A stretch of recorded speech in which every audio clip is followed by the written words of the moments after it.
Bonjour à toutes et à tous. Nous sommes très heureuses de vous retrouver pour ce nouveau rendez-vous de J'améliore mes pratiques. Donc, cette visio mensuelle de 30 minutes est portée par le service de santé publique, la coordination générale des soins et la direction qualité. Et donc, le but, c'est de partager des résultats et surtout des propositions d'actions d'amélioration qui sont issues d'évaluations qui sont conduites au CHU de Nantes dans vos services, vos pôles ou à l'échelle de l'établissement, comme ce qui va vous être présenté aujourd'hui. Donc, nous vous passerons la parole d'ici 15 minutes pour répondre à vos questions. D'ici là, nous vous invitons à couper vos micros et bien entendu, nous prendrons également les questions qui seront posées en cours de présentation dans le chat si vous le souhaitez. Donc, ces rendez-vous peuvent être suivis individuellement ou en équipe. J'ai vu qu'il y avait toute l'équipe de l'UPSM qui était connectée, donc c'est super chouette. N'hésitez pas à en parler autour de vous. Et enfin, sachez que cette visio et chacune des visios J'améliore mes pratiques est enregistrée et mise à disposition sur la chaîne YouTube du CHU. Donc là, dans l'invitation calendaire que vous avez reçue, vous retrouvez en bas de l'invitation le lien vers cette chaîne YouTube où vous retrouvez l'ensemble des vidéos qui ont déjà été produites. N'hésitez pas à vous renommer sur Zoom pour que nous puissions établir la liste des participants. Enfin, merci de répondre au questionnaire de satisfaction qui apparaîtra en fin de réunion. J'en ai fini pour ces quelques mots. Je vais laisser maintenant la parole à Peggy Bélanger de la direction des usagers et au docteur Aurélie Lepeintre de l'unité mobile de soins de support soins palliatifs qui vont nous parler des bonnes pratiques de recueil des directives anticipées au CHU de Nantes. Eh ben merci, on vous propose de commencer. Donc avec Peggy Bélanger, on va vous parler déjà des éléments de contexte. On va vous parler aussi des principaux résultats donc du premier audit interne et puis du plan d'action qui est proposé au sein du CHU de Nantes avec deux objectifs. Déjà que les professionnels s'approprient le concept et puissent en dire quelque chose aux patients qu'ils rencontrent, éventuellement qu'ils puissent les orienter si besoin est. Et puis le deuxième objectif, on va en parler, il est en lien avec le nouveau manuel de certification où les attendus sont beaucoup plus grands qu'auparavant. En tout cas, il y a une exigence plus grande, on va y revenir. Donc, vous le savez, les directives anticipées, elles permettent à toute personne qui le souhaite d'exprimer par écrit ses souhaits ou ses refus en termes de traitements médicaux en cas d'événements graves. Donc, c'est une déclaration qui est écrite et qui concerne, je l'ai dit, les volontés de la personne relatives à sa fin de vie, soit sur la poursuite, la limitation, l'arrêt de traitement ou d'actes médicaux, ou ça peut aussi concerner les conditions de fin de vie. Est-ce que je veux mourir chez moi? Est-ce que je préfère mourir à l'hôpital parce que je ne veux pas être une charge pour mes proches? Est-ce que j'ai le souhait que mes proches soient auprès de moi, si c'est possible, etc. Donc, ce qui est important de retenir, c'est que c'est un droit qui est donné, mais évidemment qui n'est pas obligatoire et qui doit être au service du patient et qui ne doit pas répondre seulement à un besoin du soignant. Et je le répète parce que c'est un point qui est vraiment très important. Donc, on peut les rédiger sur un papier libre à condition que figurent explicitement les données de l'état civil du patient et sa signature. Et on en reparlera. Il existe à la fois sur l'intranet du CHU, sur Internet également, différents formulaires qui ont vocation à aider le patient, le malade, dans la rédaction de ces directives anticipées. On cite souvent celui de l'HAS, du ministère de la Santé, ou celui encore de la Société de réanimation de langue française, qui propose un format un peu différent des deux précédents. Donc, une fois écrites, les directives anticipées, sauf révocation, ont une durée de validité qui est illimitée dans le temps. Ce qui est important de dire aux personnes ou aux malades qui écrivent des directives anticipées, c'est que c'est important qu'ils communiquent sur l'existence de leurs directives anticipées. Alors évidemment auprès de leurs médecins référents, de leurs soignants référents au sens large, auprès de leurs personnes de confiance s'il y en a de désignés, ou auprès de leurs proches. Aujourd'hui, il existe différents endroits où on peut archiver les directives anticipées, et notamment dans le dossier médical partagé, dans Mon espace santé, dans l'onglet Entourage et volonté. Donc, il faut les encourager à y déposer leurs directives anticipées. Et puis, quand on en a connaissance, nous, au sein du CHU de Nantes, il existe maintenant des procédures d'archivage dans les différents logiciels, que ce soit Millennium ou Easily, on y reviendra peut-être. Donc, les directives anticipées, quelle utilité? C'est dire peut-être que les directives anticipées, on va les consulter seulement si le patient n'est plus en capacité d'exprimer sa volonté. Et c'est important de le retenir. Ça veut dire que si on est face à une personne qui est en capacité de dire ce qu'elle souhaite ou ce qu'elle ne souhaite pas, donc pour laquelle on estime qu'il n'y a pas d'altération du jugement, ben on va lui demander directement ce qu'elle veut ou ce qu'elle ne veut pas. Et ça, même si elle a écrit des directives anticipées, on n'est pas censé même les regarder si la personne est en capacité d'exprimer sa volonté. À ce moment-là, on lui demande son avis, elle consent ou elle refuse, et c'est comme ça.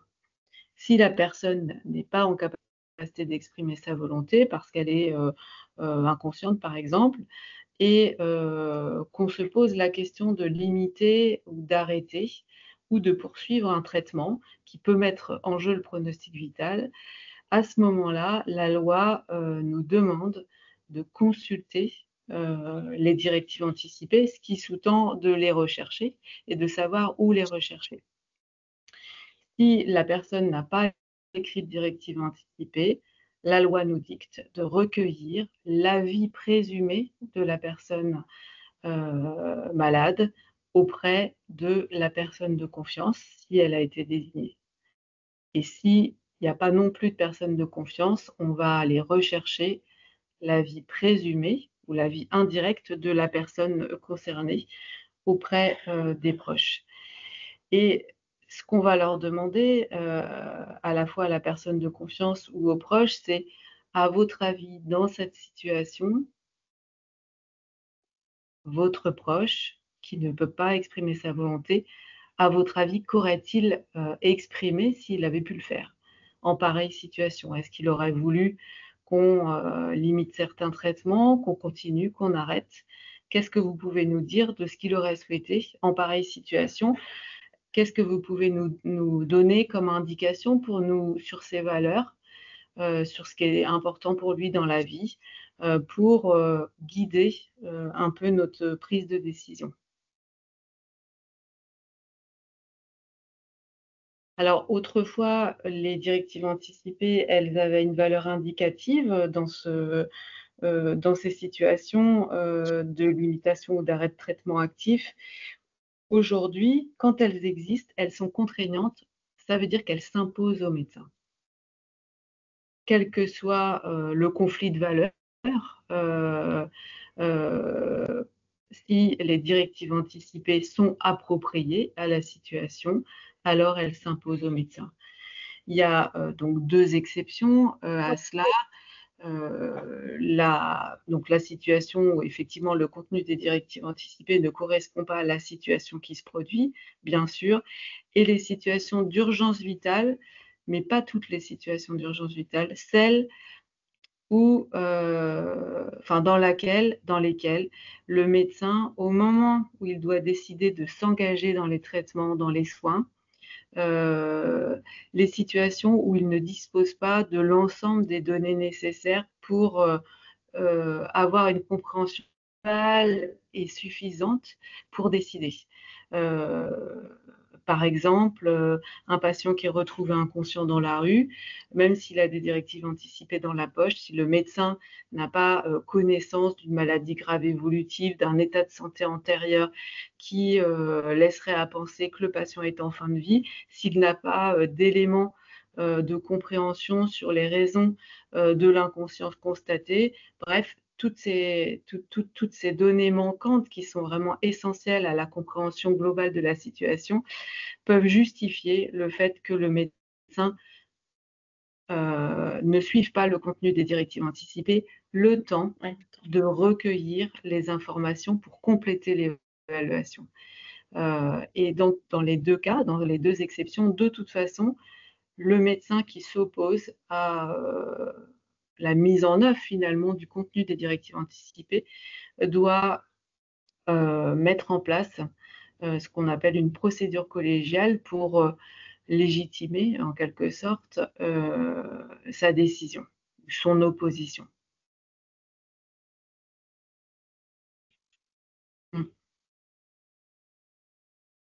Alors, un mot sur ce que disent les enquêtes réalisées auprès des Français sur les directives anticipées. Premier point, selon les enquêtes, entre 8 et 14% des Français ont déjà rédigé des directives anticipées, ce qui paraît beaucoup. Mais voilà, c'est des données objectives. Voilà. Le deuxième point, c'est qu'il y a à peu près un tiers des Français qui ne souhaitent pas rédiger des directives anticipées.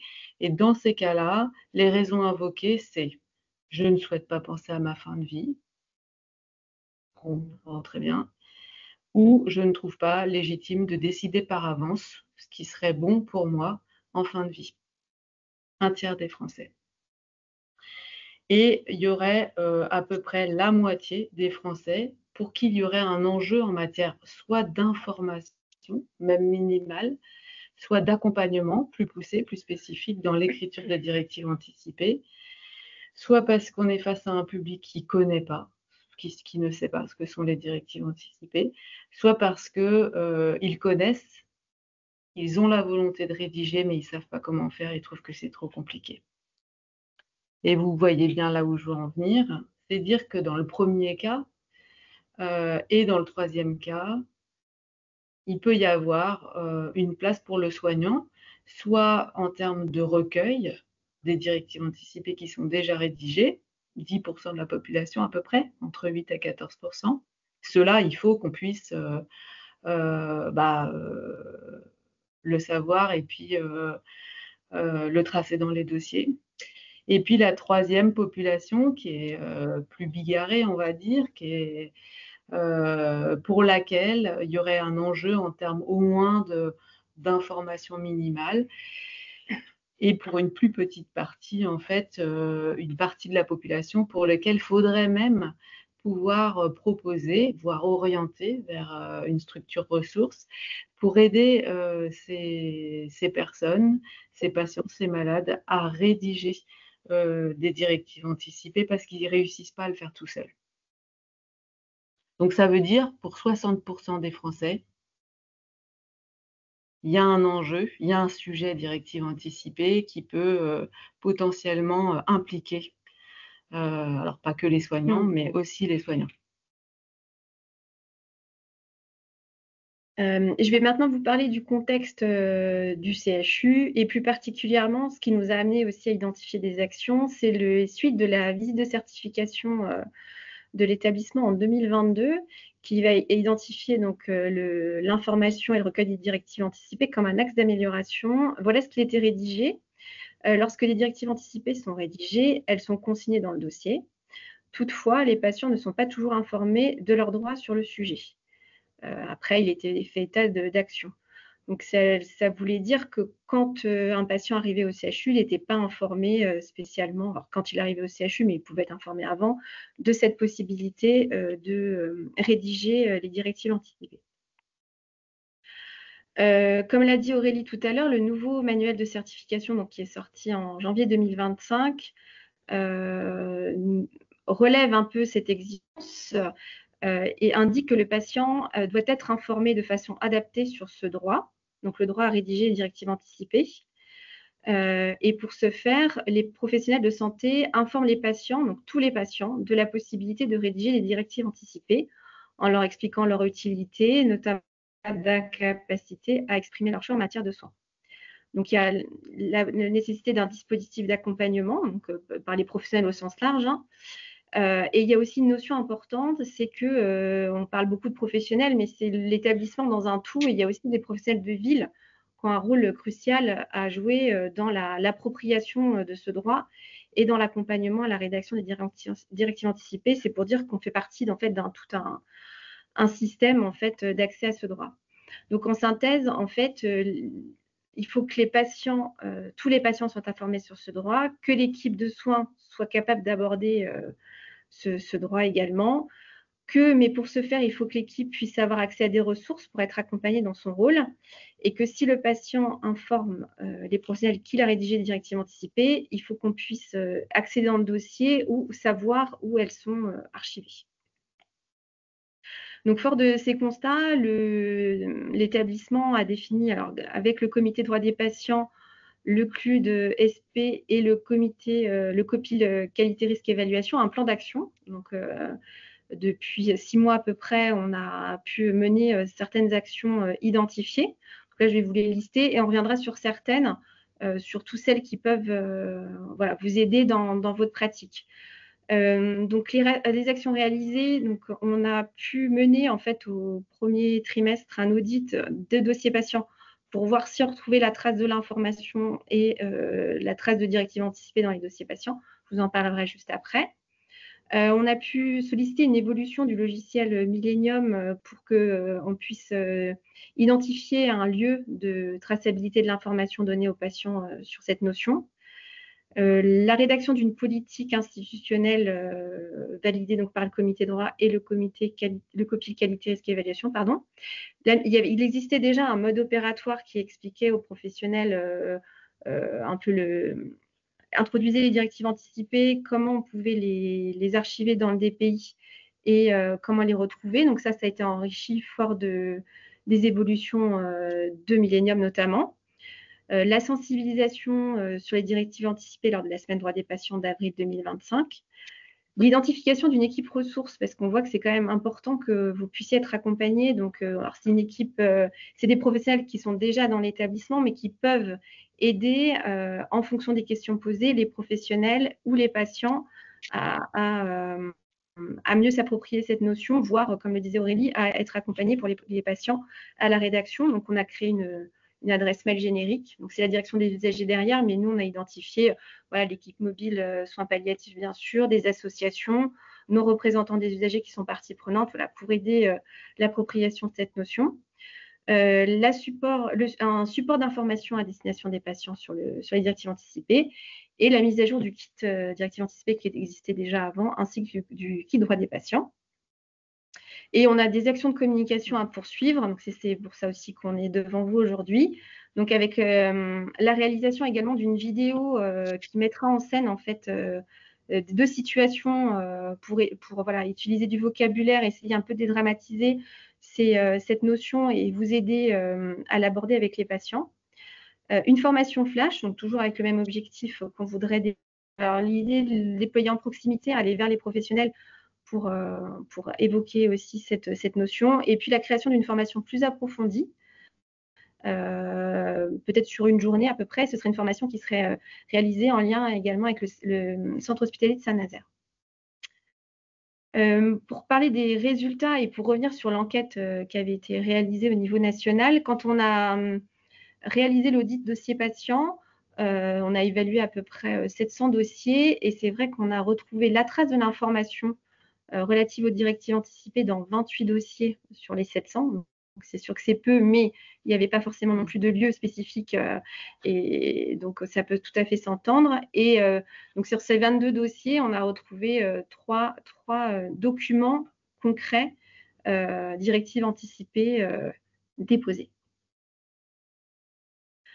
Mais rapidement, c'est pour vous montrer les évolutions qui ont été mises en place dans Millennium, donc avec l'intégration dans le recueil de données du patient d'un pavé directive anticipée, en ayant à l'esprit que les informations qui sont collectées là sont, les informations antérieures sont récupérées. C'est-à-dire que si le patient a déjà rédigé des directives anticipées, ça réapparaîtra, et l'idée étant de pouvoir avoir accès à cette notion, sachant qu'il faut que ce soit une information donc sollicitée pour tous les patients. Donc, on a fait évoluer le kit directive anticipée dans le kit droit des patients avec trois grands chapitres, on va dire, ou trois grandes rubriques. Une rubrique dans laquelle on a inséré des documents que vous pouvez imprimer et remettre aux patients si vous sentez qu'il y a besoin d'avoir une information. Donc, il y a le livret d'information du CHU relatif aux directives anticipées. En gros, c'est une feuille A4 que vous pouvez imprimer et remettre aux patients pour ceux qui souhaitent avoir une information, on va dire, simple, minimale. Il y a aussi une bande dessinée illustrative pour ceux qui ont des questions plus approfondies ou qui seraient plus abordables via un média type bande dessinée. Et puis la version, on va dire, synthétique, c'est la carte postale. Voilà. On a aussi une rubrique outils d'aide à la rédaction. Donc là, c'est pour des patients qui ont envie vraiment d'aller plus loin et qui se demandent bien comment ils pourraient rédiger des directives anticipées. On vous a remis la fiche nationale de recueil des directives anticipées du ministère. Et puis le modèle, qui est vraiment complètement différent, qui a été fabriqué par la Société de réanimation de langue française, avec un système de cases à cocher qui peut paraître un peu étrange au début et en même temps qui est intéressant au plan pédagogique, aussi pour les équipes et pour les patients, ça leur donne des idées, voilà. Et enfin, une dernière rubrique dans laquelle on a intégré les modes opératoires, pour l'instant il n'y en a qu'un, sur justement comment on fait quand on est face à un patient à l'accueil d'un patient, où est-ce qu'on trace quoi, quand on a des directives anticipées, où est-ce qu'on les range, on en a besoin, comment on les recherche dans EasyLy, dans Millennium.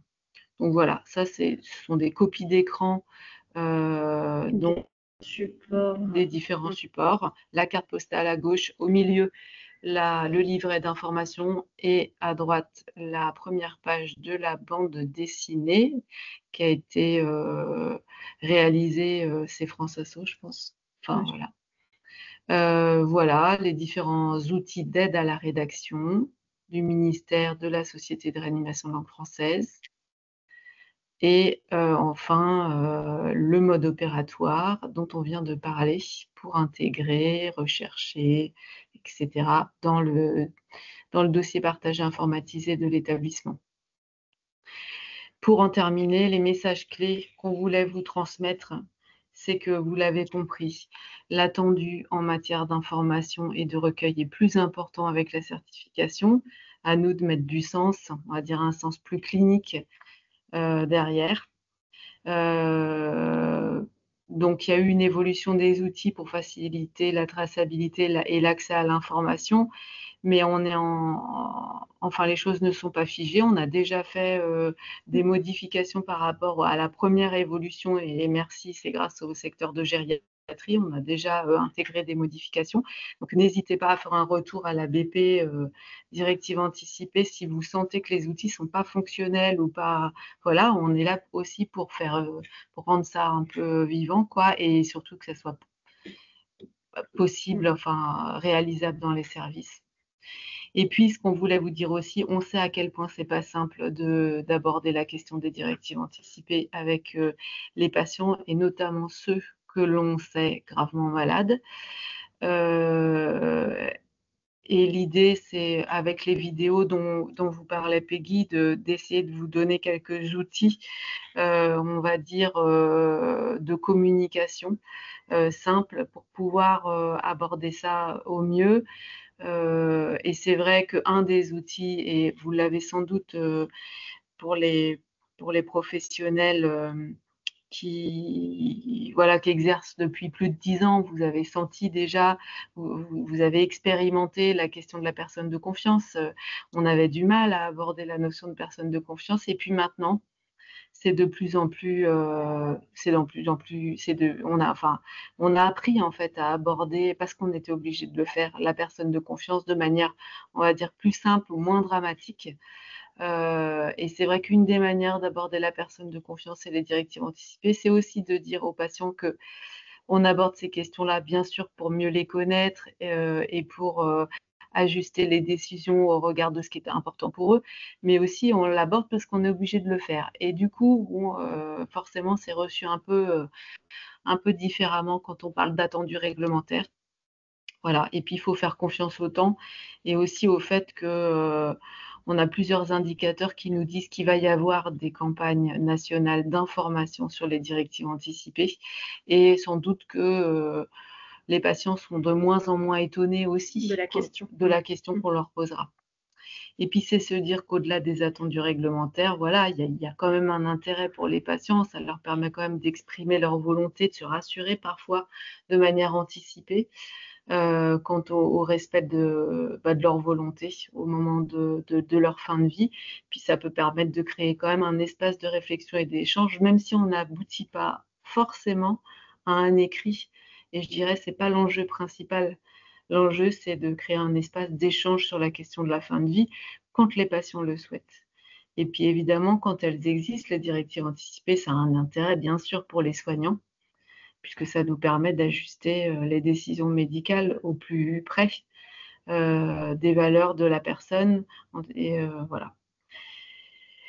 Donc voilà, vous l'avez compris, pour toute question et pour toute remontée d'informations, tout constat que vous pourriez faire sur le terrain, n'hésitez pas à écrire sur la bpdirective-anticipée@chu-nantes.fr et de renvoyer les usagers, les patients aussi à cette boîte si vous sentez que leurs questions ne sont pas, on va dire, urgentes, pressantes, et notamment, je pense aux patients qui viennent en ambulatoire, par exemple, ou qui ne restent pas le temps nécessaire pour qu'on leur donne une explication pendant le temps de leur hospitalisation. Merci.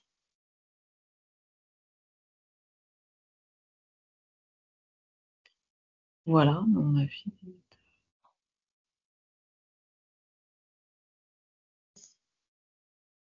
Je réouvre mon micro. Vous m'entendez? Oui. Oui. Oui. Merci pour ce sujet qui paraît à la fois très intéressant et probablement très utile à aborder pour les équipes.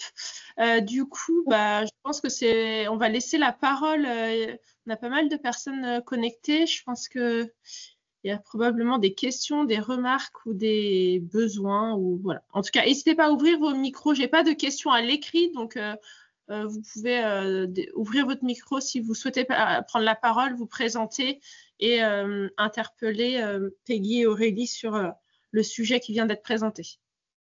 L'UPSM, c'est à vous. Oui, est-ce que les directives anticipées sont obligatoirement déposées sur les dossiers partagés? Est-ce que les directives anticipées sont obligatoirement déposées sur le dossier partagé? Non. Vous parlez du DMP? Du dossier médical, oui, du dossier. Nous, on est sur Easily à l'UPSM. Voilà, du coup, là, Bernadette pose la question si il y a une obligation en fait de le mettre sur le DMP. Et voilà, c'est sa question. Il y a un intérêt certain par contre, c'est-à-dire que si elles existent, je pense vraiment qu'il faut les déposer dans le dossier médical partagé, parce que l'idée c'est évidemment de pouvoir les consulter en cas de besoin. Donc en tout cas, le patient, il n'a pas d'obligation de lieu de dépôt. Après, il peut l'avoir mis dans son dossier médical partagé, là, son espace numérique de santé. Il peut le remettre à l'établissement, mais il peut aussi juste le confier à la personne de confiance, en fait. Mais c'est juste que nous, si on l'a dans le dossier patient, c'est plus facile. Et c'est qu'il faut qu'on sache où, l'enjeu, c'est de savoir où on Où peut il est. accéder, quoi. Ouais, où il est. Après, mais vous avez raison, c'est pas une obligation, enfin, c'est plutôt une recommandation pour nous, soignants, parce que on voit l'utilité derrière, bien sûr, de l'avoir dans nos murs, si je puis dire. Enfin, d'avoir l'information dans nos murs. Après, bien sûr, c'est pas une obligation pour le patient de les communiquer. Et je me souviens d'un patient qui a refusé qu'on l'intègre dans le dossier médical partagé de l'établissement.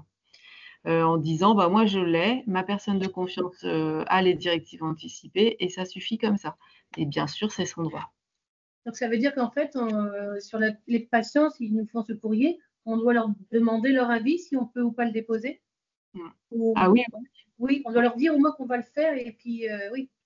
Ah oui, oui, je pense que oui, c'est soumis à l'approbation du patient, bien sûr, c'est sa propriété. Hein. D'accord, ok.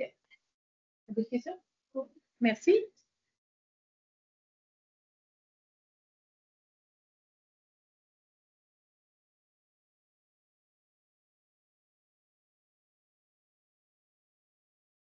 Est-ce qu'il y a d'autres questions ou remarques par rapport à ce sujet-là, que ce soit sur l'évaluation, hein, parce que donc maintenant vous savez que dans le recueil interne des indicateurs, on va chercher tous les trimestres, effectivement, est-ce qu'on a informé le patient sur cette possibilité et est-ce qu'on a recueilli? Donc, est-ce que les nouvelles rubriques qui ont été mises en place sur le dossier patient informatisé, est-ce que c'est OK pour tout le monde? Est-ce qu'il y a des remarques? Ah, je vois une main levée du côté de Sophie Ferréol. Oui, bonjour. Donc, oui, je suis médecin en NPR. Alors, c'est vrai qu'on s'est posé la question par rapport à ce questionnement sur les directives anticipées au travers au moment déjà du recueil des données patients à l'entrée, parce que déjà c'est extrêmement long. Il y a énormément d'items à renseigner par les infirmières, et c'est vrai que ce questionnement sur les directives anticipées paraît être quand même un moment où l'infirmière pourrait être disponible parce que le patient, il va très probablement avoir des questions à poser sur ces directives anticipées. Et donc, c'est vrai qu'on on se posait sur le pôle la question de savoir si c'était à ce moment-là qu'il fallait aborder la chose ou est-ce que c'était pas plus pertinent que ce soit le médecin ou l'interne qui l'aborde assez rapidement à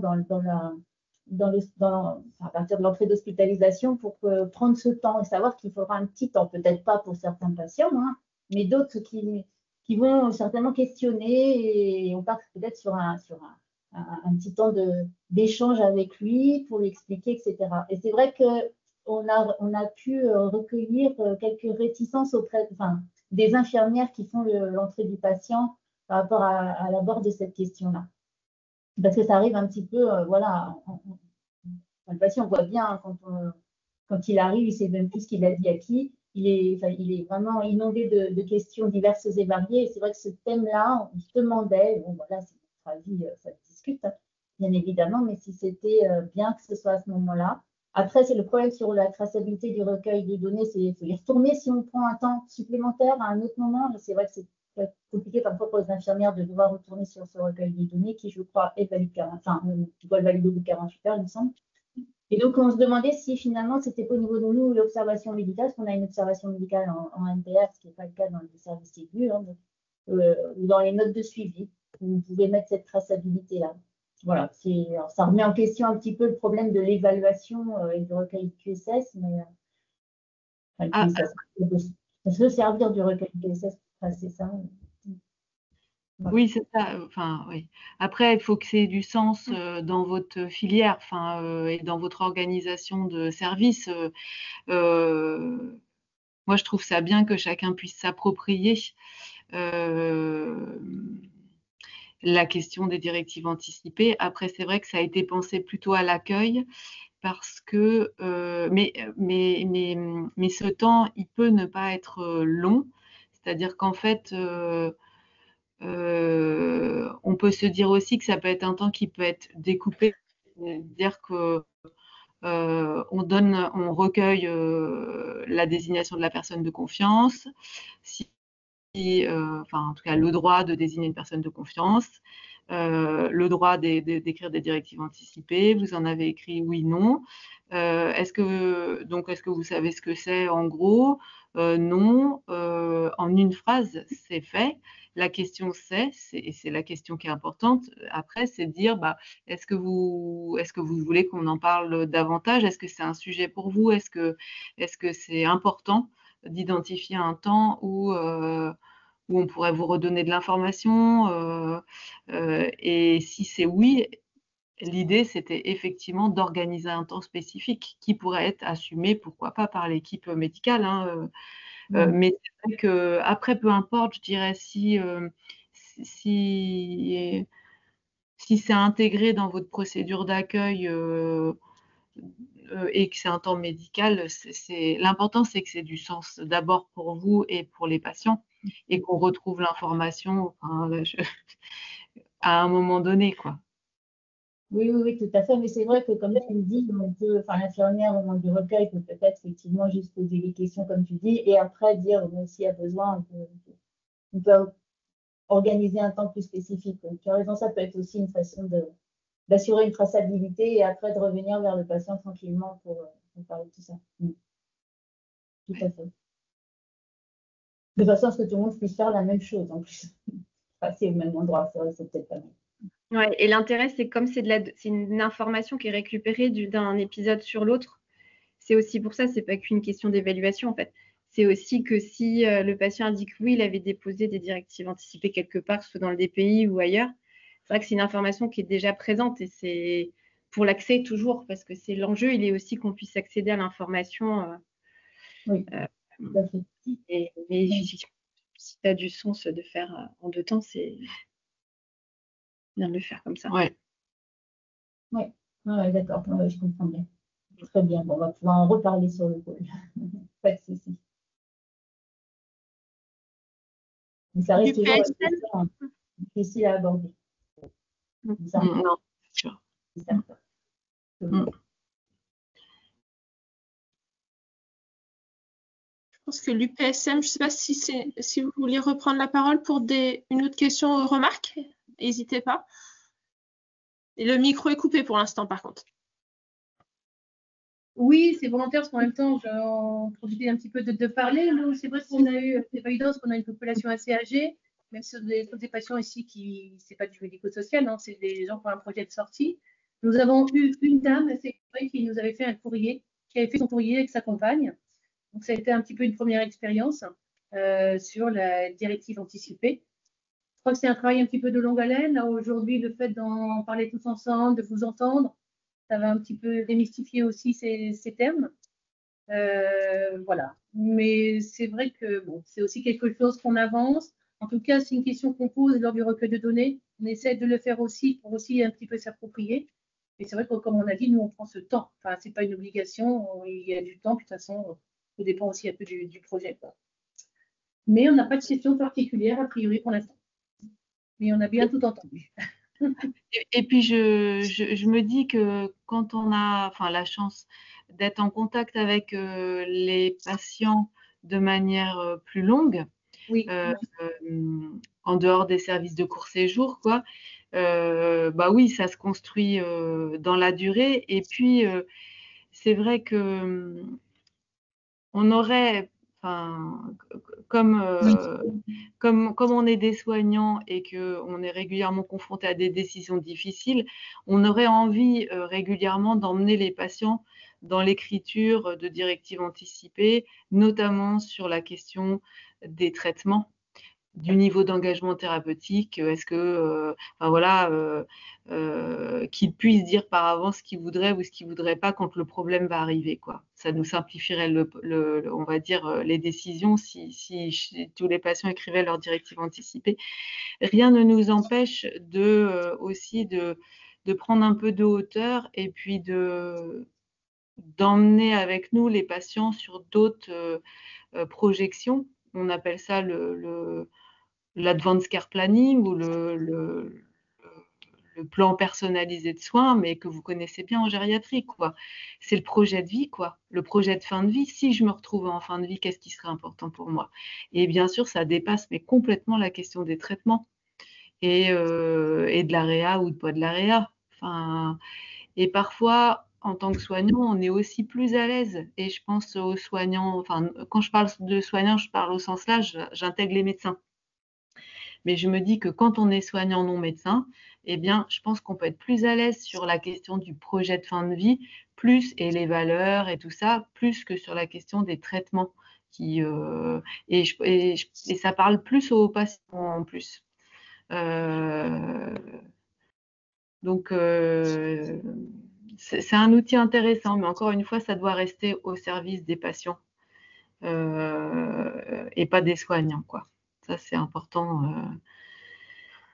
Tout à fait, mais les jeunes, là, je pense d'en avoir parlé, ça va faire encore le voir différemment. Et je vous dis, je pense que ça va peut-être démystifier, parce que c'est très, très centré aussi sur les valeurs des uns et des autres. Hein, ça, ce rapport, les directives anticipées, hein, bien sûr, c'est ce rapport à la vie, à la mort. Enfin, il y a plein de choses que ça engendre. Mais du coup, voilà. En tout cas, merci, moi, en tout cas, pour l'équipe. Je pense que voilà, ça va nous faire discuter encore. Coucou à Peggy, en tout cas. Oui. En tant que je ne s'est pas vu. Voilà. Merci beaucoup, en tout cas, pour nous. J'ai encore des mains levées. Si on peut prendre la question, c'est peut-être Amandine Chenet, je pense, qui est peut-être levé la main, ou Chenet, quelqu'un d'autre, sinon. C'est bien Amandine Chenet, vous m'entendez? Oui. Je crois que j'avais une question parce que sur l'exemple que vous avez donné, le document rédigé des directives anticipées, il est raccroché à la macro-cible d'entrée. On l'a discuté. Cette macro-cible d'entrée, elle est dans un formulaire documenté et le formulaire documenté, il n'est pas trans-épisode. C'est-à-dire que nous, quand on arrive, il va falloir qu'on modifie Millennium les dates pour reprendre à la première entrée du patient pour voir s'il y a eu les macro-cibles d'entrée des services d'avant qui ont fait qui ont recueilli les directives anticipées. Et ça me paraît bien compliqué, notamment pour les internes qui ne manient pas forcément toutes les subtilités de Millennium en dehors des documents et des prescriptions. Si en pleine nuit de garde sur Saint-Jacques, par exemple, tout seul sans senior, avec une infirmière qui n'est pas forcément eu de transmission que ça avait été recueilli à l'entrée de l'unité, si le réanimateur lui demande si les directives anticipées ont été recueillies, 100% de chances qu'ils disent non parce qu'il ne va pas savoir faire la démarche d'aller chercher la macro-cible d'entrée du service de neuro d'où est issu le patient, par exemple. Donc, je ne vois pas pourquoi ça a été que l'infirmière demande s'il y a des directives anticipées, ok, mais pour moi, le document, il faudra qu'il soit rattaché à la personne de confiance et à la personne à prévenir parce que dans le cadre de l'urgence, c'est là où tout le monde va en fait. Il a été convenu avec la DSN que les données recueillies au cours de séjours antérieurs sont récupérées. Donc, ce qui était affiché tout à l'heure, si le patient avait déposé des directives anticipées, ça c'est récupéré de l'épisode antérieur. Donc, ça veut dire que c'est déjà présent dans la nouvelle macro-cible d'entrée pour l'infirmière. Oui, on pensait que ce n'était pas des choses possibles et a priori, est-ce qu'on est d'accord avec vous? L'idée, c'est de justement pouvoir, ce que j'ai expliqué à Sophie Ferral tout à l'heure, c'est que si tout le monde écrit au même endroit, ça permet que d'un service à l'autre, justement, l'intérêt, c'est de savoir, un des intérêts en tout cas, c'est dans une situation particulière de ne pas avoir la nécessité d'avoir accès à l'information. Et par ailleurs, en fait, si les directives anticipées sont intégrées dans Millennium, il y a dans le mode opératoire une procédure de recherche, en fait, mais il faut que ça soit bien nommé au moment où c'est intégré dans les documents. Et tout ça, c'est dans le mode opératoire. Mais je suis d'accord avec toi que Millennium, ça reste encore un peu pénible. Easily, ça sera beaucoup plus simple et si j'ai bien compris, normalement, personne de confiance directive anticipée, ça sera dans le même, c'est dans le même… Et visible sur la page d'accueil. Donc, ça n'a rien à voir. C'est sûr qu'Easily, pour ça, c'est plus simple. Millennium, Mais on en parlait avant de se connecter, justement sur le fait que la personne de confiance et les directives anticipées n'étaient pas associées dans Millennium et que ça pouvait être quelque chose à faire évoluer encore. On est encore, c'est pour ça que tous ces retours-là, ils sont hyper importants. Parce que pendant votre topo, moi j'ai ouvert mes 4 dernières entrées. Il me manquait la moitié de macro cible d'entrée. J'en avais que 2 sur 4.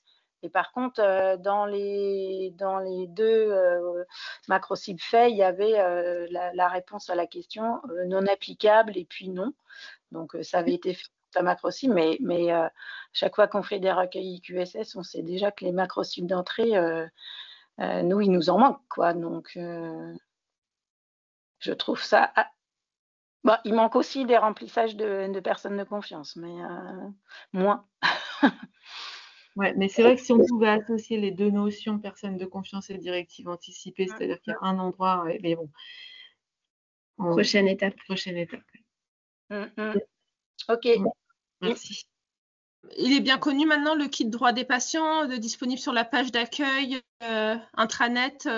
Vu que vous en avez parlé, que vous avez bien signifié que tous les documents étaient regroupés à cet endroit-là, c'est OK pour tout le monde de retrouver cet espace dédié avec toutes les informations? Oui. Okay. S'il n'y a plus de questions directement, j'espère que tout le monde a renoté la boîte mail dédiée aux directives anticipées. Et puis, merci à tous. Donc, c'est enregistré. La présentation sera sur YouTube dans les jours à venir. Merci beaucoup, Peggy, Aurélie. Et merci à tous pour les échanges. Merci. À bientôt. Au revoir.